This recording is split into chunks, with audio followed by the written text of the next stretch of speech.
உயரத்திலே தட்டி சென்று இங்கு ஏற்கனவே 3 தடவைகள் கிண்ணம் பெற்றிருக்கின்ற முதலைக்குடி விநாயகராணி முனைக்காடு ராமகிருஷ்ணாவுடைய சாதனைகளை சமப்படுத்துவார்கள் என்பதை நாங்கள் பொறுத்திருந்து பார்க்க வேண்டும். ஏற்கனவே எங்களுடைய படுவான் சமையல் வரலாற்றில் 3 தடவைகள் இங்கே கிண்ணங்களை தட்டி சென்ற அணிகளாக முனைக்காடு ராமகிருஷ்ண அணியினரும் முதலைக்குடா விநாயகர் அணியினரும் தொடர்ந்து கொண்டிருக்கிறார்கள். அந்த சாதனை இன்று பொக்குட்டிச்சாடி ஈஸ்வர அணியினர் செயல்படுத்திக் கொள்வார்கள் என்பதை நாங்கள் பொறுத்திருந்து பார்க்க வேண்டும்.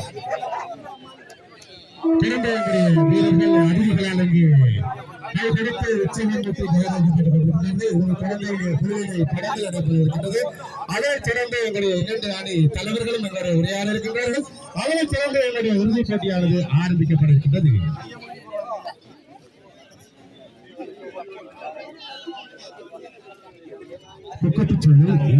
விளையாட்டுக் கழகம்